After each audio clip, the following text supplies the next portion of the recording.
মারমার কাট ম্যাচে ৭ উইকেটে হায়দরাবাদকে উড়িয়ে দিয়ে আইপিএলে নিজেদের জায়গা ধরে রাখলো হার্দিকের মুম্বাই।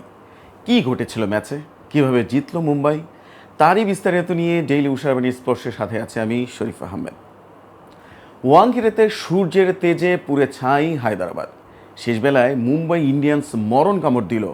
সোমবার ৭ উইকেটে ম্যাচ জিতে অঙ্কের হিসেবে মুম্বাই এখনও টিকে রইল আইপিএলে। ম্যাচ হেরে যাওয়ায় সানরাইজার্স হায়দরাবাদের পয়েন্ট এখন ১২ পয়েন্ট টেবিলে তারা ৪ নম্বরে। Sunrisers Hyderabad, Chennai Super Kings ও লখনৌ এই ৩ দলের পয়েন্টই ১২। ওয়াংখেড়েতে হারায় প্যাট কামিন্সের দলের প্লে অফে যাওয়া বিলম্বিত হলো বলা যায়। এবারের আইপিএলে অনেক দেরিতে জ্বরে উঠল মুম্বাই। অনেক দেরিতে ফর্মে ফিরলেন অধিনায়ক হার্দিক পান্ডিয়া। বল হাতে সোমবার ৩টি উইকেট নিলেন বিতর্কিত মুম্বাই অধিনায়ক, কিন্তু ম্যাচটা হয়ে থাকলো সূর্যকুমার যাদবের। ৫১ বলে অপরাজিত ১০২ রানের দুর্দান্ত এক ইনিংস খেললেন সূর্য। ১২টি ৪ ও ৬টি ছক্কা হাঁকালেন তিনি। ওয়াংখেড়েতে মুম্বাইয়ের সূর্যোদয় হওয়ার সূর্যাস্ত হলো হায়দরাবাদের। এগিয়ে আসছে টি-20 বিশ্বকাপ। তার আগে সূর্যকুমার যাদব কিন্তু রোহিত শর্মার চিন্তা কামালেন বলাই যায়। চোটের জন্য দীর্ঘ সময় মাঠের বাইরে ছিলেন তিনি।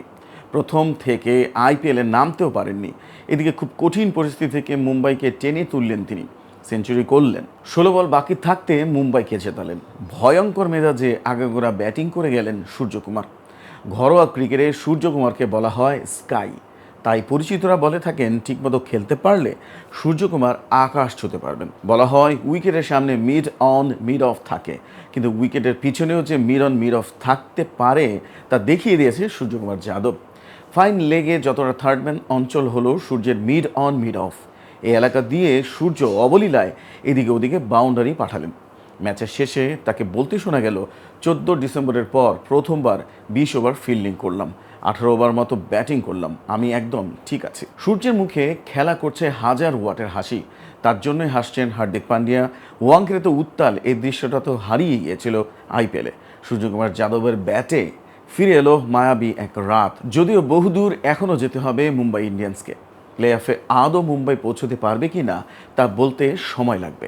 নিঃসন্দেহে রাস্তা কঠিন, কিন্তু সূর্যকুমার যাদব এদিনের জন্য মুম্বাইয়ের সাজ করে ছড়িয়ে দিলেন বিশুদ্ধ অক্সিজেন। ৪ ম্যাচ পরে জিতল মুম্বাই।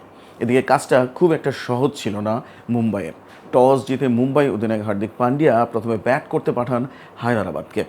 এই হায়দরাবাদই রানের এভারেস্টে চড়ে রেকর্ড গড়েছে আইপিএলে। তারাই এদিন ২০ ওভার করে ৮ উইকেটে ১৭৩ রান করেন। যদিও পিচ দেখে মাইকেল ক্লার্ক আগেই বলেছিলেন ২০০-র কাছাকাছি রান আছে এই পিচে। ভুল কিছু বলেননি প্রাক্তন অধিনায়ক। বিপজ্জনক সব ব্যাটার হায়দরাবাদ দলে, মাঝখানে হারিকিরি না করলে হয়তো ২০০ হয়েও যেত। ওয়াংখেড়ের পিচের সুবিধা নিলেন মুম্বাই বোলাররা। শুরু থেকে বল পরে ঠিকঠাক ব্যাটে আসছিল না, টাইমিং ঠিক করতে পারছিলেন না হায়দরাবাদের ব্যাটাররা। হার্দিক পান্ডিয়া ৩১ রানে ৩টি উইকেট নেন। ফর্মে ফেরার ইঙ্গিতও দেন তিনি। পীযূষ চাওলাও ৩টি উইকেট নেন। নিয়মিত ব্যবধানে উইকেট পড়ল হায়দরাবাদের। তাদের ইনিংসে ৪৮ রান করে সর্বোচ্চ রান করেন হেড। বাকিরা সেভাবে জ্বলে উঠতে পারেননি। শেষের দিকে রান বাড়ানোর মরিয়া চেষ্টা করে ৩৫ রান করেছিলেন কামিন্স। হায়দরাবাদের রান তাড়া করতে নেমে একসময় নিজেদের বিপন্ন করে মুম্বাই। ঈশান কিষান করেন ৯ রান, রোহিত শর্মা করেন ৪ রান ও নমন ধীর ০ রানে দ্রুত ফিরে যান ডাগ আউটে। মুম্বাই তখন ঢুকছে, স্কোরবোর্ড বলছে মুম্বাইয়ের রান ৩ উইকেটে ৩১। আগের ম্যাচগুলো ঠিক যেভাবে মুম্বাই দিকভ্রষ্ট হয়েছে, এদিকেও সেরকমই ইঙ্গিত ছিল। কিন্তু এই পরিস্থিতি থেকে সূর্য ম্যাচটা নিয়ে গেলেন মুম্বাইয়ের সাজঘরে। তিনি নিজে বললেন, ৩ উইকেট হারিয়েছি, আমাকে শেষ পর্যন্ত টিকে থাকতে হবে।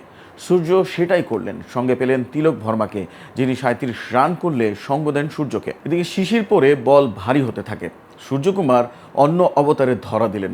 ওয়াংখেড়ের উইকেট তার পরিচিত। প্র্যাকটিসে অসম্ভব সব শট অনুশীলন করেন। এদিকে প্যাট কামিন্স ভুবিতে যত্রতত্র ছুঁড়ে ফেলেন তিনি। তারাও থামাতে পারলেন না সূর্য ঝড়। তেজিয়ান সূর্যকে কেই বা কবে বাগে আনতে পেরেছে?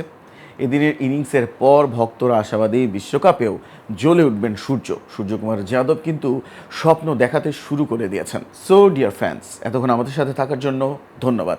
নিত্য নতুন ক্রিকেট এবং ফুটবলের সব আপডেট পেতে আমাদের চ্যানেলের সাথেই থাকুন।